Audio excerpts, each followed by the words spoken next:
அந்த அறிவிப்பால் அன்ப தருவாளே சின்ன அறிவிப்பும் இன்றி சுடுவாளே நீயும் தும்மிடி தும்மிடி ஆயுசு நூறாக என் உயிர் உன்னோட பத்திர சொத்தாக என் பார்வை உன்னோடு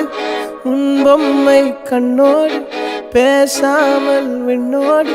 நாம் மிதந்து போவோம் காதாரா அடியாளோ நான் தாங்க